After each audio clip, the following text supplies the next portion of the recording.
Okay, here we go. Um, Open your Bibles to Exodus 2, and we'll continue our study through Exodus, chapter by chapter, verse by verse, as is the Calvary Chapel way. Please consider, if you're seeing this on YouTube, subscribe. Would greatly appreciate it. It helps to do many things, but mostly just spread the word, make this available for more people, and it encourages me to continue to make videos. I really feel like it's something that God has called me to do more of, and so I'm trying to get more of this content on the website and get it out there for folks to use. So if it's on Facebook, you see it, please hit the share, share, like, subscribe. All of those things help. So be greatly appreciated. Exodus chapter 2. Now a man of the tribe of Levi married a Levite woman. She became pregnant and gave birth to a son. Very normal stuff, right? So far. When she saw that he was a fine child, she hid him for 3 months. But when she could hide him no longer, she got a papyrus basket for him, coated it with tar and pitch. Then she placed the child in it and put it among the reeds along the bank of the Nile. His sister stood at a distance to see what would happen to him. Pharaoh had given an order that all the children, the male children, must be thrown into the Nile. This was his second attempt at controlling the population to allow the Israelites to become an older population by killing the younger children, particularly the males, that they wouldn't be raising up an army that could rise up against Egypt. The Pharaoh obviously felt threatened by the sheer numbers of the Israelites, and God was blessing them.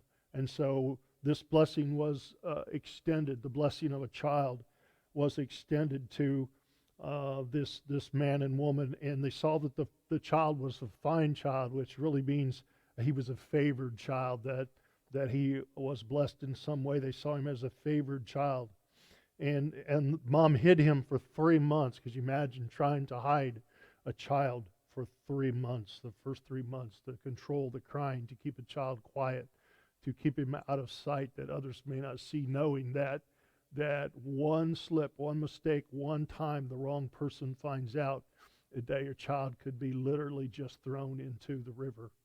I mean, this is, a picture of the cruelty and the viewpoint towards a child at that time, that to throw a child in the Nile in that culture was, particularly this Pharaoh, was just something that was acceptable. And it was not acceptable to the Jews, but it was a blessing, a gift from God, this child. And so she hid him for 3 months, but when she couldn't hide him any longer, knowing that this was just going to end badly if she tried to hold him, that she felt like she had to let him go, that she had to do something, she put him in a papyrus basket, which becomes Moses' ark. You know, we always know about Noah's ark. How about Moses' ark? This is Moses' little ark. It's a papyrus basket. It was coated with tar and pitch. And she laid the child in this basket and placed it and let it go into the reeds alongside the Nile, so as not to get out into the current and be gone forever, but that this basket would get caught in the reeds, be very controlled, and that the child would be found. She was apparently setting the child out there for these daughters of Pharaoh that would come along and spot this child and have compassion on him. She placed him in this basket, and his sister then stood at a distance watching the child in the basket in the reeds to see what would happen. Verse 5, then Pharaoh's daughter went down to the Nile to bathe, And her attendants were walking along the riverbank, and she saw the basket among the reeds and sent her female slave to get it. She opened it and saw the baby. He was crying, and she felt sorry for him. This is one of the Hebrew babies, she said. You can imagine this young woman and this group of young females that go down, that the perfectly timed cry of a child touched the heart of these women, and they had great compassion on this baby. And just all of this just speaks to God working out his plan through the parents to put the child in the basket, to the timing of these women going down alongside the river, the timing of the cry of the child to touch the soft spot in the heart of these young women to have compassion for him. Verse 7, then his sister asked Pharaoh's daughter, shall I go and get one of the Hebrew women to nurse the baby for you? And it's almost like a comical picture that Moses' sister standing alongside, watching what's going to happen, see these women come down, are touched by the cry, and she runs up and says, oh, you found the baby. Why don't I go find one of the Hebrew women to nurse the baby for you, and it'll quit crying, and we'll take care of this baby. You can, it's almost comical, and you see again a little bit of the irony and sense of humor of God in this. And so she says, shall I go get one of the Hebrew women? Yes, go. They said, verse 8, yes, go. She answered. So the girl went and got the baby's mother, got Moses' mother. And Pharaoh's daughter said to her, take this baby and nurse him for me, and I will pay you. And so the woman took the baby and nursed him. And when the child grew older, she took him to Pharaoh's daughter, and he became her son. And she named him Moses, saying, I drew him out of the water. What a crazy thing that this mother had this moment where she had to lay her child in this basket, knowing that she may never see him again, that he may not live. But she was really trusting God and turning him over into the hands of God, that if he was a favored child, if he was this child that had God's plan on his life, that God would see this, would act on this, that would become his provision. And these women came and have this compassion, and they turn right around and give the baby back to the mother, but now has the stamp of approval from the Pharaoh's daughter for her to have her child, to nurse the child, not just to nurse the child, but get paid to nurse, to be a mother for her own child. The Pharaoh is now paying her. And again, we see the beautiful irony of God through so much of this passage. And so mom has a smile on her face. She has her child back for a time. She gets to nurse the child and see Moses grow up. And as he grew, the day came when he would have to become the son of Pharaoh's daughter again. But she would have to let go of him again as he grew up, and she had to give her son back over into this situation. Another difficult time, but again, she had to know this was for God's purpose and for God's glory. And it was a thing that she would probably never live to see, knowing that she would just have to entrust the life of her child to God. If you go to Hebrews 11:24, there's a passage in Hebrews 11:24 in the hall of faith that is a good place to kind of insert this passage. Hebrews 11:24. By faith, Moses, when he had grown up, refused to be known as the son of Pharaoh's daughter, and he chose to be mistreated along with the people of God rather than to enjoy fleeing the pleasures of sin. He regarded disgrace for the sake of Christ as a greater value than the treasures of Egypt, because he was looking ahead to his reward. And by faith he left Egypt, and not fearing the king's anger, he persevered and became, because he saw him who was invisible. By faith he kept the Passover and application of blood, so that the destroyer of the firstborn would not touch the firstborn of Egypt. And so you just see that work of God, that purpose of God kind of encapsulated in that hall of faith of what this life was going to become. And so as she turns Moses back over to the Pharaoh's daughter, she had to know that God had a plan for his life.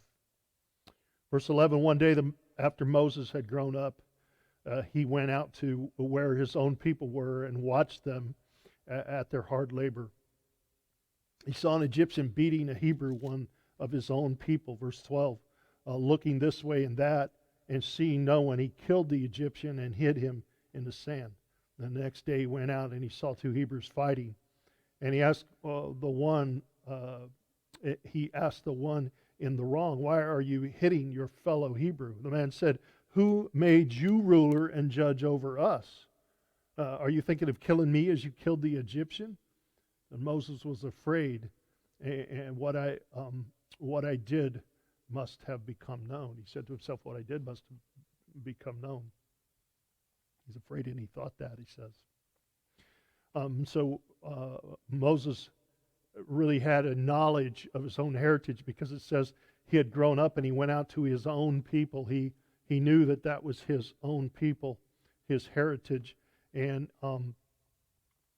so you almost see that sense of need welling up in him as he becomes to this age, that he begins to look at his own people and know that they are oppressed and that they are being exposed in this slavery to the worst of conditions, and he goes out and sees his Egyptian beating a Hebrew, one of his own people, and he has compassion. And so you see it's sort of a little microcosm of Moses, the deliverer, that he's going to deliver this person from the hand of Egyptian. And you see it welling up in him, but it came out in the wrong way, and it was acted upon in the wrong way, that he killed another man. And so later, when he sees two Hebrews fighting, and again he's like, why are you acting this way? And they turn on him together. Who made you ruler and judge over us? And it was a good question. And it was a question that maybe even touched Moses in that tender place in his heart, to the point where he might have even thought in his head that it is God that made him ruler and judge, that it was God was raising him up for this very thing, to be a leader among the people, to be a priest, to be this one that would lead them out of captivity, a deliverer for them, to take them to the promised land. He had to have a sense of that. He probably didn't know what that looked like, and he couldn't imagine that God could use him in such a way. But there had to be at least something in his heart at that point where he may have just sort of tweaked his conscience. It is an interesting question and an ironic question that they would ask it that way. Who are you? Who made you ruler and judge over us? The fact is that God was making him that exact thing. And of course they ask, are you thinking of killing us like you killed the Egyptian? In which Moses thought, oh no, I've been found out about that he had killed a man, and that he had killed an Egyptian as he's living in the palace, is that certainly would look like he was defending these Hebrews who the Pharaoh was so afraid of, that he was siding with the Hebrews, that he would kill an Egyptian over a Hebrew, that he would kill one of the rulers over a slave. Would appear that he was having compassion on them, that he would lead them, and that would begin to threaten the Pharaoh who, if you remember, would have even had Moses cast into the Nile and killed him, or had the midwives killed him as they were assigned to kill babies, but refused to do. Verse 15, when Pharaoh heard of this, he heard that Moses had done this. When Pharaoh heard of this, he tried to kill Moses because, again, as he appears as a potential successor to the throne, that he was sort of headed that way, but now he has this proposed, or he appears to, excuse me, that he appears to side with the Israelites against the Egyptians. And so he heard this. He tried to kill Moses, but Moses fled from Pharaoh, and he went to live in Midian, where he sat down by a well. Moses flees all the way to Midian, where he sits down by a well, not just any well, but a specific well, where God had made this divine appointment. Verse 16, now a priest of Midian had several daughters, and they came to draw water and fill the troughs to water their father's flock. Some shepherds came along, and they drove them away, but Moses got up and came to their rescue and watered their flock. Again, a divine appointment that the daughters would come to this well to water the flock, that Moses, this deliverer type, that again, we see a glimpse of this man, the defender of the weak, the deliverer of the oppressed, and at the well, he comes to the rescue, and even as a servant watering the flock that these girls have. When the girls, verse 18, when the girls returned to Reuel, their father, he asked them, why have you returned so early? Reuel is called their father, Reuel. Later he is called Jethro. It's not unusual that that you would see different names or names change. and so it's just worth noting that he is called Reuel here, which means friend of God. It would become Jethro by the time we turn the page and get to the next chapter. He will be called Jethro. Verse 19, they answered, an Egyptian rescued us from the shepherds. He even drew water for us and watered the flock. And where is he? Reuel asked his daughters. Why did you leave him? Invite him to have something to eat. Moses agreed to stay with the man who gave his daughter Zipporah to Moses in marriage. And Zipporah gave birth to a son, and Moses named him Gershom, saying, I have become a foreigner in a foreign land. During that long period, the king of Egypt died. It's worth noting that the king of Egypt died, this being the king that knew of Moses, just as we saw the leadership change after Joseph, and forget who Joseph was, began to oppress and enslave the people. That now we see that king who raised up Moses and now was angry with Moses and tried to kill Moses. We see that he has passed away. Excuse me. And so during that long period, the king of Egypt died. This long period would appear to be the 40 years in the wilderness. Moses was 40 when he left Egypt. He wandered in the wilderness for 40, wandered in wilderness, but he was 40 years in Midian in preparation, in the wilderness of Midian, in preparation for the work that the Lord would have him do. So during that long period, the king of Egypt had died, and the Israelites, they groaned in their slavery and cried out. Again, we begin to see this many different words and phrases that are used talking about the oppression, the slavery of the people. And it starts with the Israelites groaned in their slavery. And so you just see this weight and this heaviness that was just crushing and bearing down on them in this slavery. And they cried out in this groaning. The Israelites groaned in their slavery and they cried out. And their cry for help because of their slavery went up to God. And so then we see the groaning, the crying, and then expressed as a cry for help that went up to God. And God heard their groaning, and he remembered his covenant with Abraham, with Isaac and Jacob. And so God looked on the Israelites and was concerned about them. So it wasn't like God heard this groaning one day and said, "Oh, what's that? Oh, I forgot they were enslaved. I remember I made this covenant. I need to do something." So that's that's not what this remembering is. Really just anthropomorphic language. It's applying a language of how we think to how God is, but God is not a person in this way, and so He doesn't forget things, but it just it brings this covenant back to mind as showing that God is now getting ready to act on the covenant that He made.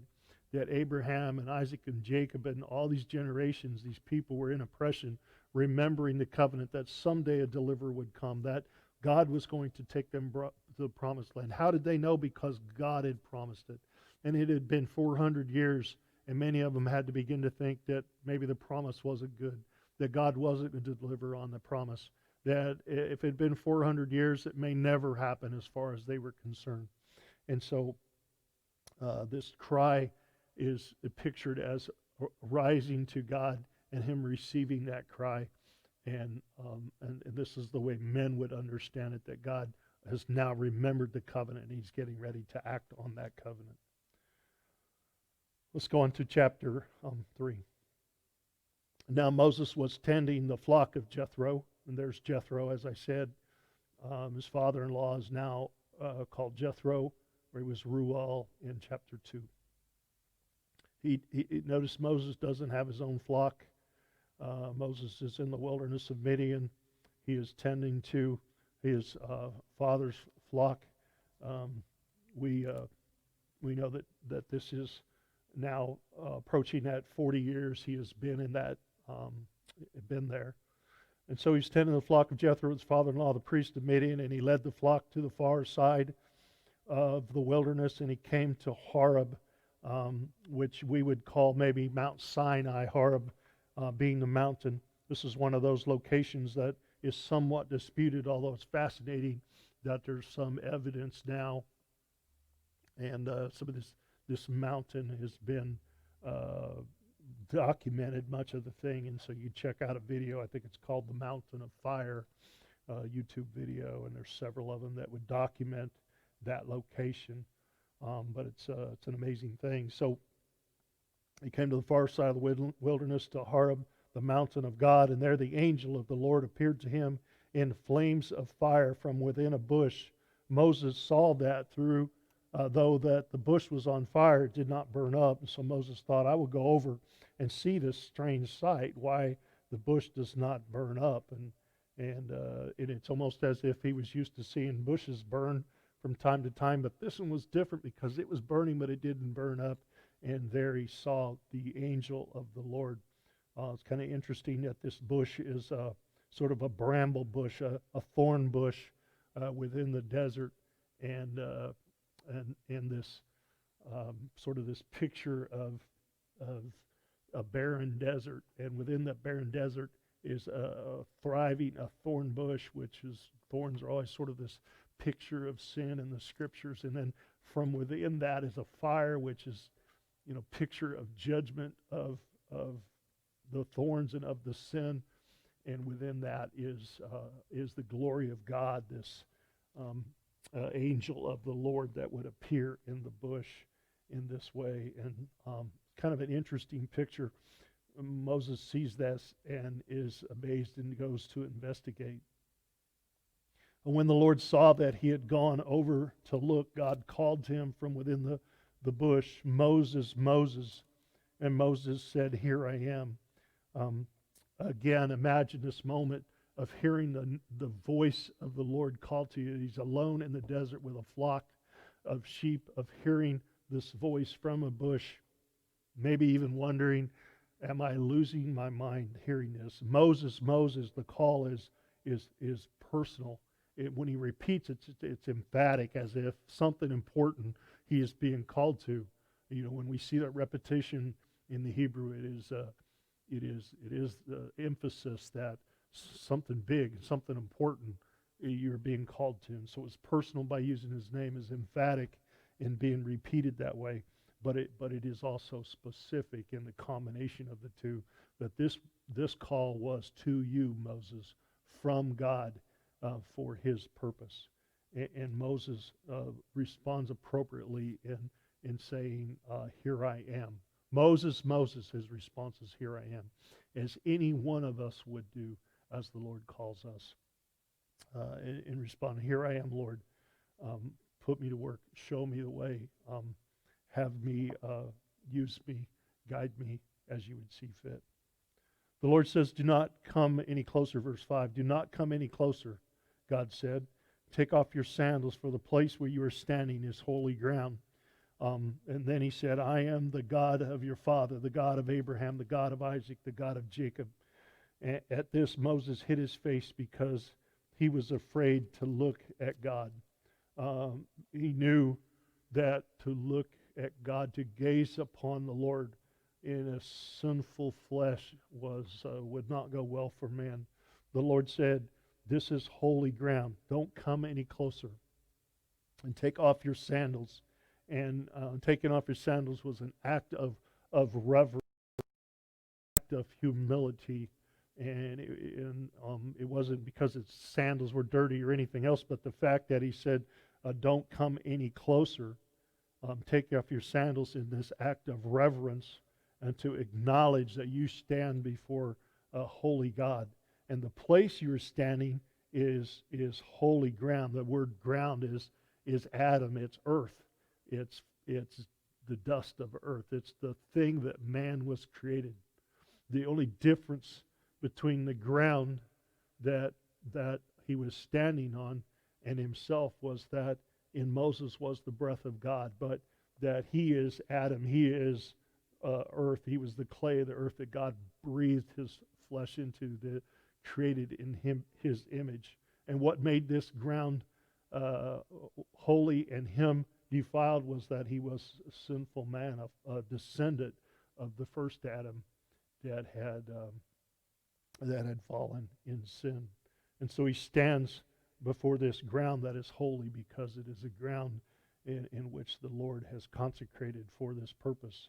Verse 6, then he said, I am the God of your father, Abraham, and he said, Isaac and Jacob. He said, this is God saying, I'm the God that gave that covenant promise to your fathers. And so he was establishing himself as the giver of the covenant as he begins to establish himself as the one that would deliver on that covenant promise. And so verse 7, the Lord said, I have indeed seen the misery of my people in Egypt, and I've heard them crying out because of their slave drivers, and I am concerned about their suffering. And so I have come down to rescue them from the hand of the Egyptians and to bring them up out of the land into a good and spacious land, a land flowing with milk and honey, the home of the Canaanites, Hittites, Amorites, Perizzites, Hivites, and Jebusites. Pardon me. And now the cry of the Israelites has reached me,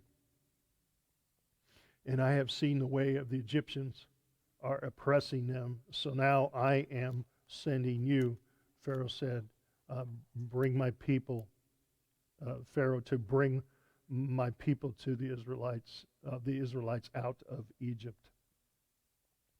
And so we see the Lord said, I have seen and I have heard. And again, sort of that language as if God used his ears and his eyes to see and to hear what was going on. It's God stating that he is aware of what is going on with his people, that it was had never escaped him, but that he is aware and that the time had now come, and his concern is a compassion on his people, and he says, I have come down to rescue them. And if you look at the second part of that sentence, I have come down to bring them up. And it's really just sort of kind of strikes me as a picture of the gospel message of what Christ did, that he came down to bring us up to the throne of God. He came down to bring us into that promise. And so God says, I have come down to rescue them from the hand of the Egyptians, to bring them up out of that land into a good and spacious land, this land of the promise of God. And so God says, I have come down to do this work. Moses would have said, as any Hebrew, any of those Israelites would have said, all right, yes, I'm all about it. I'm excited. God's come down. He's going to take us out of that. He's going to take care of the Egyptians. We're going to go to the promised land. We love you, God. This is awesome. We're excited. When do we leave? And God says, I'm going to send you, Moses. So now go. I'm sending you to do this. And what was a beautiful, perfect, wonderful idea a minute ago suddenly became, oh, wait a minute, not me. I mean, I agree with the whole concept of you delivering us, God, but for me to go, God says, I have come down and I am sending you to do the work. God was going to work through Moses to do this work. God works through us to do what He's planning. His plans aren't at the mercy of us. If we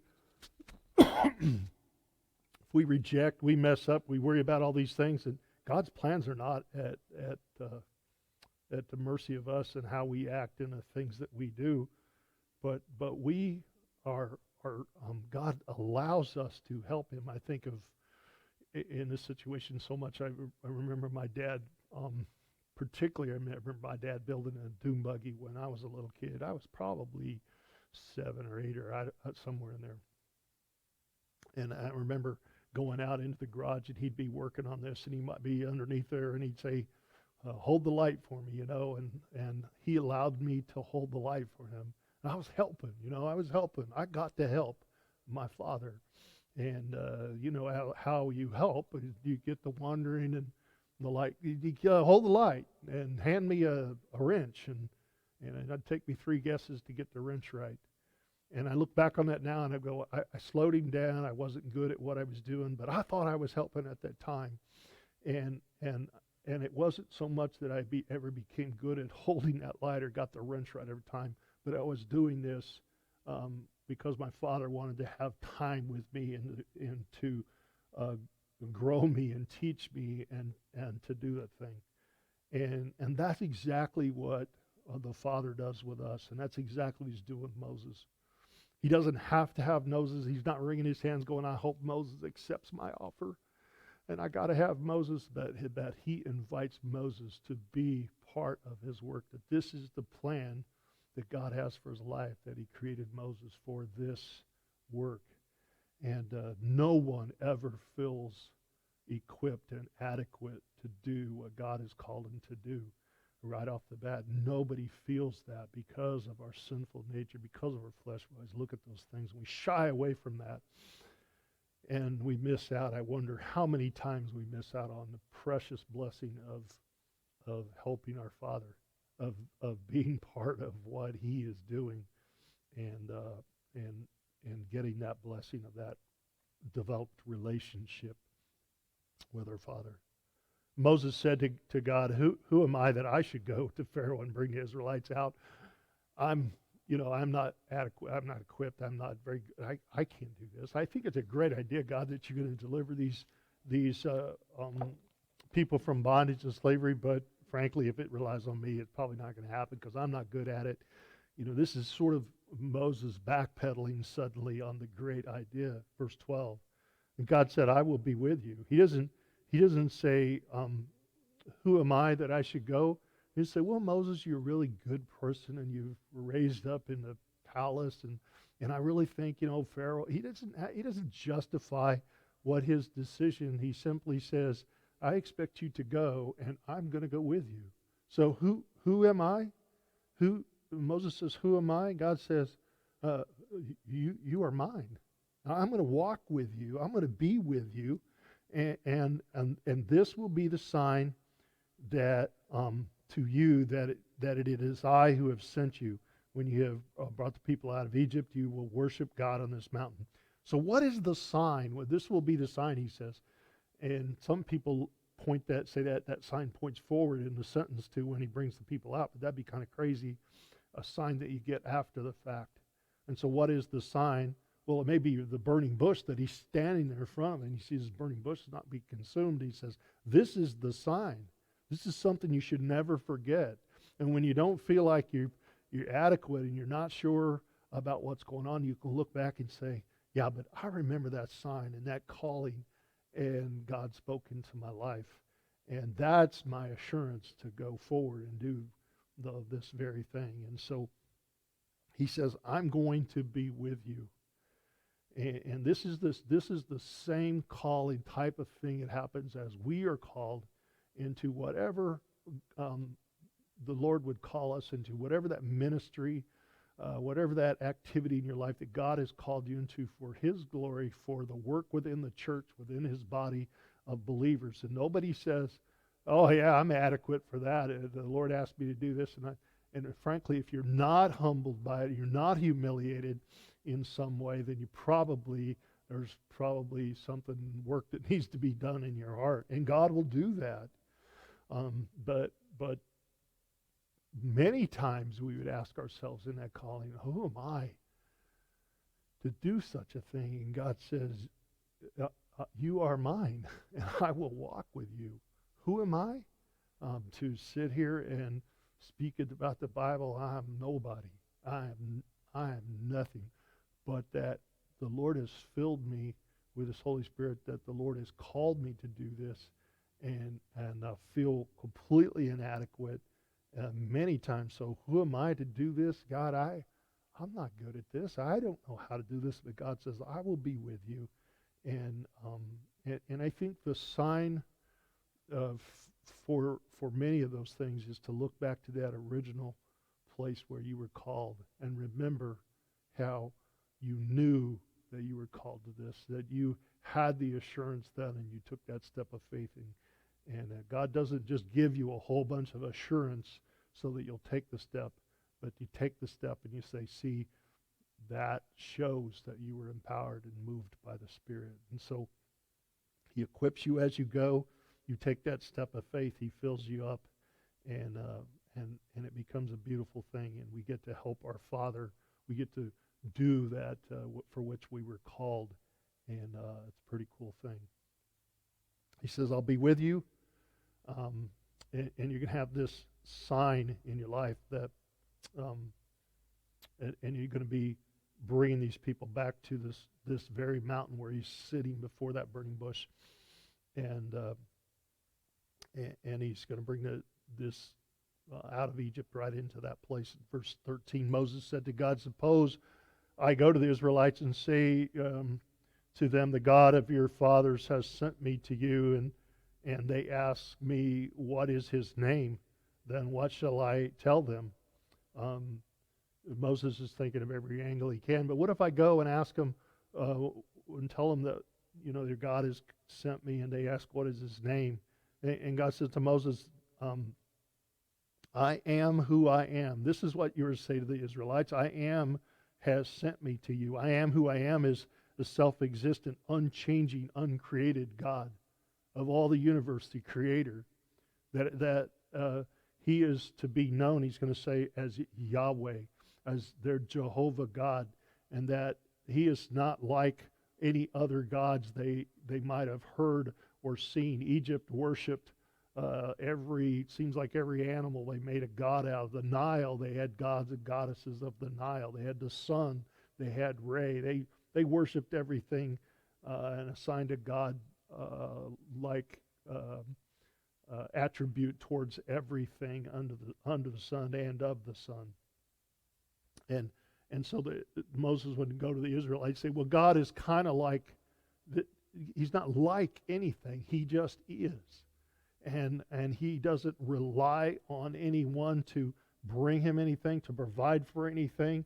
He is self-existent, uncreated. He always has been, always will be. And so this is the nature that He is expressing in these words, I am who I am. And so He is not to be likened to anything else. And So Moses stands to them and says, I am has sent me to you. Then God said to Moses, say to the Israelites, the Lord, the God of your fathers, this is Yahweh, the God of your fathers, says, the God of Abraham, the God of Isaac, the God of Jacob has sent me to you. And this is his name forever, the name you shall call me, the generation from generation to generation. This is what you are to call me. You call me the name of the Lord. And then it goes back to then in verse 16. Go, assemble the elders of Israel and say to them, the Lord, the God of your fathers, the God of Abraham, Isaac, and Jacob appeared to me and said, I have watched over you and seen what has been done to you in Egypt, and I have promised to bring you up out of your misery in Egypt into the land of the Canaanites, the Hittites, the Amorites, the Perizzites, the Hivites, the Jebusites, a land flowing with milk and honey. And so again, God says, go. This is about the third time that he's turned to Moses and said, go. He was to go to the elders of Israel. Then the elders of Israel will listen to you, he says, verse 18. Then you and the elders are to go to the king of Egypt and say to him, the Lord, the God of Hebrews, has met with us. Let us take a 3-day journey into the wilderness to offer sacrifices to the Lord our God. But I know that the king of Egypt will not let you go unless a mighty hand compels him. And so I will stretch out my hand and strike the Egyptians with all the wonders that I will perform among them. After that, he will let you go. So notice that God doesn't give a timeline. You're going to go. You're going to say this. Pharaoh's going to let you go. But he speaks to the hard-heartedness of Pharaoh, and that he's not going to let you go until I compel him to let you go by his powerful hand, his mighty hand. It just speaks of the powerful hand of God. And so God is going to compel him to let them go at that time. So the original request was a request for a 3-day journey into the wilderness to offer sacrifices. And it could have been a 3-hour journey, a 3-hour tour. It could have been anything. It didn't matter, because the Pharaoh was not going to relent. He was not going to let them go. And so originally this was asked as a 3-day journey, but it was just really becomes an example that he wouldn't even let them go for 3 days. Not 3 hours, not 3 minutes, and he definitely was not going to allow them to just go and not come back.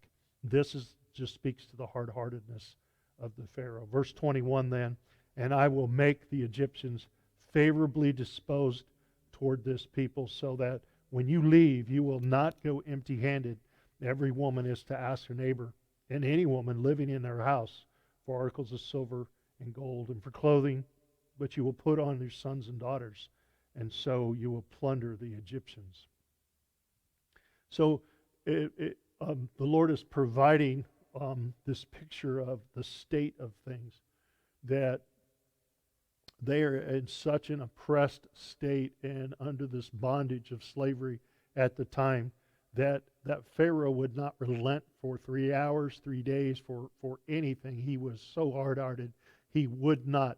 And God is saying that he is going to compel him to change his mind in such a way that when they do go, that the Egyptians are going to give them and all these provisions, and not just provisions, but articles of silver and gold and clothing, and to take all of these things and plunder the Egyptians. And so every woman is to ask her neighbor or any woman living in her house. And so suddenly it sort of looks like these women that were slaves within the house of the Egyptians would now, it was almost like the appearance of that was now their house, and that they would ask for these things from within that household and give them silver and gold, and they would plunder that house before the Lord took them out of the country.